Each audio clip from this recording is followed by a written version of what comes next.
Yeah, no, I took interest in music at a very early age. I remember being 6 or 7 years old, and my mother insisted that my sister and I take piano lessons.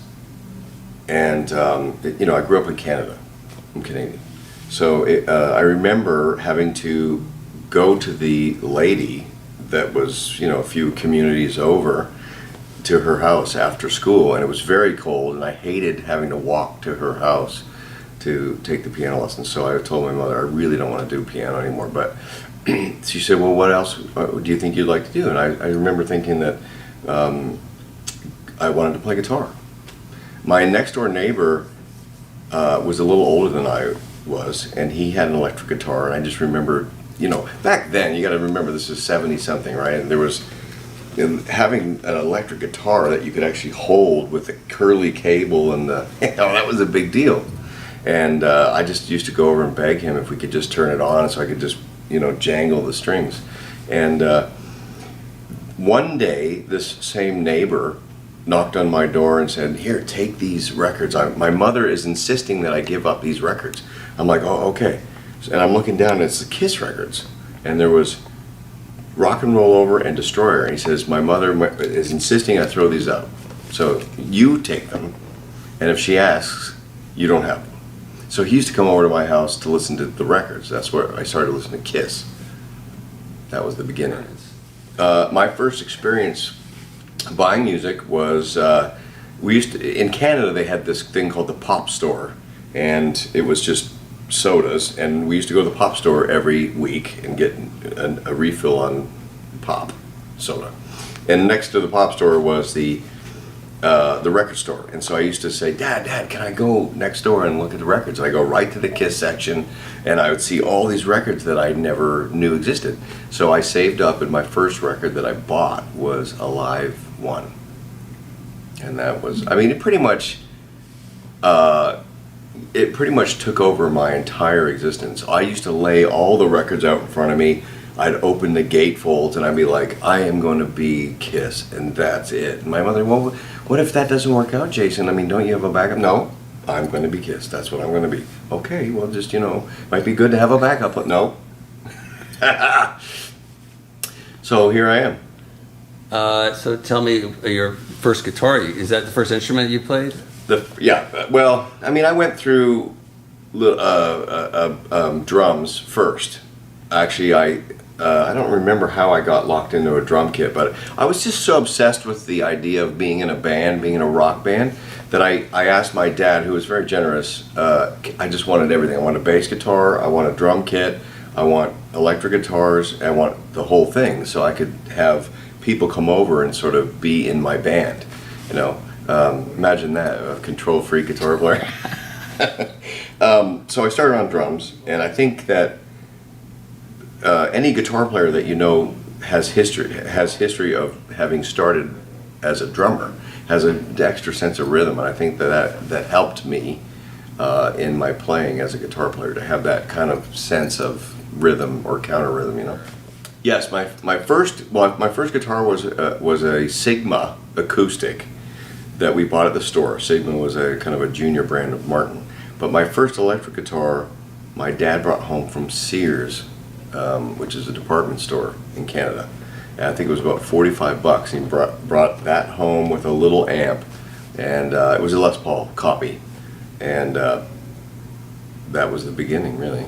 I had everything I needed to start my own band, and tortured my friends to come over and rehearse with me. One of the first bands I had was called Fusion. Now you got to remember, this is like grade 6, okay? Fusion, and let's see if I can tie this together for you real quick. But the keyboard player in that band is now a film director, and I just did a cameo in one of his films called Z. How many ever years later? So anyway, that's all. Oh, that's cool stuff. That's all tied together. He's very successful. Invited me to come and be in his film. This is a Sony Pictures, like a full real thing. So anyway, the band was called Fusion, and like I said, we might have been 7 or 8 years old at the time. His name is Jonathan Wright, and he's Canadian. Great guy.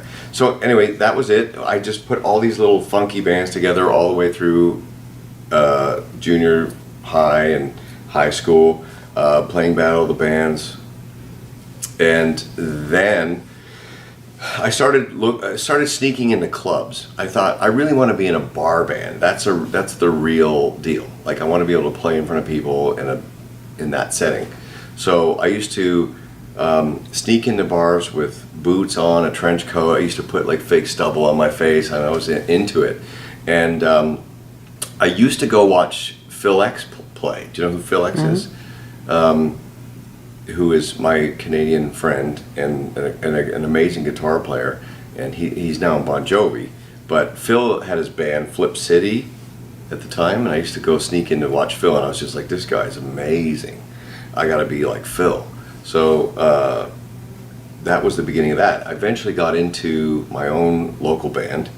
We worked very hard, wrote a bunch of songs, ended up getting signed to Elektra Records in New York. And after going through all the record making process, we got dropped, which was pretty upsetting. From there, I decided I have two choices. I either give up music, stay in Canada and do whatever I would do, or I'm going to take another swing at it, but I'm going to relocate to Los Angeles. So my dad gave me a couple $100. I packed my car and I just deadheaded it for LA in my car from Canada. And when I got to LA, I had one friend there who was crashing on couches, working odd jobs, and I had my guitar and my amp, and I just said, I'm going to play with anybody that will have me. That was the pact that I made with myself, that I was just going to play guitar for everybody and anyone, and that's how I sort of got out there, you know, Mick. But I played in Mick Sway's band with Jeremy from Death Punch. Oh. That's how that whole thing started. Mick had a drummer, it was Jeremy, and I was just like, this guy's amazing. So when that band sort of fizzled out, I just remembered I'm going to stay, I'd like to keep Jeremy close to me because we had such a musical, you know, a great musical companionship. And from there, Jeremy and I started doing all kinds of different projects with different people. None of them went anywhere. But we did do my first solo album, Jeremy and I did together. And that's kind of that record ended up sort of being my audition for Death Punch. Jeremy and I were pretty hell-bent on the idea that we were going to do something together. But after having all these different bands fail, I decided that I was going to go play for other people. And that's when I kind of got the gigs with Alice Cooper and Vince Neil and those kind of things. And Jeremy's like, well, I don't know what I'm supposed to do without you, so I'm just going to go and join a heavy metal band. That's what I like to do. I like to play heavy metal. So he answered an ad in one of the local trades in LA, which was an ad that was placed by Zoltan, guitar player in Death Punch. The two of them started writing songs. I would come off the road with Alice Cooper or whatever at the time, and he'd be like, yeah, we're just working on material, and I'd be like, fuck, it's pretty good. The material's pretty good. I like it. And they found Ivan, and they were showcasing, and I saw the thing coming together without me, and it was kind of scary. I was like, fuck, I'm supposed to be part of this, you know? I mean, Jeremy was supposed to be in my band, not someone else's band. So anyway, they ended up getting signed, and I started hearing that they were having problems with the guitar player, and that's when I knew there's the opening, and I want it. So I started talking to the guys. We kind of had some meetings. I was like, they were like, look, we can't afford to pay you Alice Cooper's salary. I'm like, I don't care about the money. Money is easy, but I do want to be in a band.